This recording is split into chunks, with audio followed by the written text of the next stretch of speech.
I'm sorry, but don't wanna talk.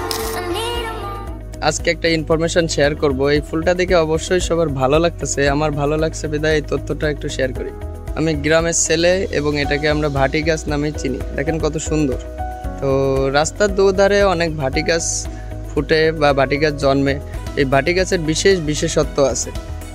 আপনার প্রাথমিক অবস্থাতে যখন কৃষি জমিতে চাষ করা হতো সেই মাটিটা কতটা উর্বর এই ভাটি গাছ সেখানে রোপণ করা হতো এবং কিছু কিছু রোগের ক্ষেত্রে অনেক তাৎপর্যপূর্ণ ভূমিকা রাখতো। যদি আপনি খেয়াল করেন আমাদের আগে একটা সময় ডায়রিয়া কিংবা ডিসেন্ট্রিতে অনেক মানুষ মারা যেত, সেক্ষেত্রে মহা ঔষধি হিসেবে এই ভাটি গাছের পাতা সিদ্ধ করে গলধকরণ করলে ডায়রিয়া কিংবা ডিসেন্ট্রি অনেকাংশে কমে যেত বা সেরে যেত।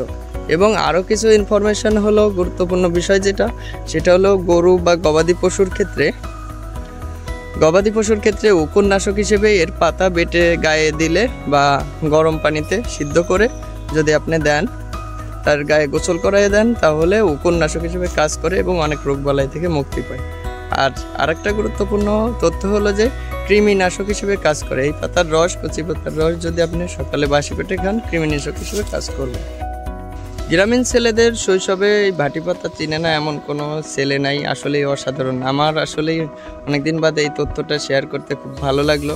যদি তথ্যটা আপনাদের কাছে ইনফরমেটিভ এবং প্রয়োজনীয় মনে হয় যে এই ভিডিওটা ভালো কিংবা এই তথ্যটা ভালো, একটু শেয়ার করে সবাইকে জানিয়ে দেবেন। অবহেলিত একটা গাছ লতাগুল্ম, যেটা আমাদের কতটা উপকার করে সেটা অনেকেরই জানা নেই। শুধু গাছে রাস্তার পাশে কিংবা জমিতে জন্মে, উর্বর জমিতেই জন্মে। এই ভাটি গাছের একটা বৈশিষ্ট্য, উর্বর জমিতেই এরা জন্মে, অন্য কোথাও এরা জন্মে না।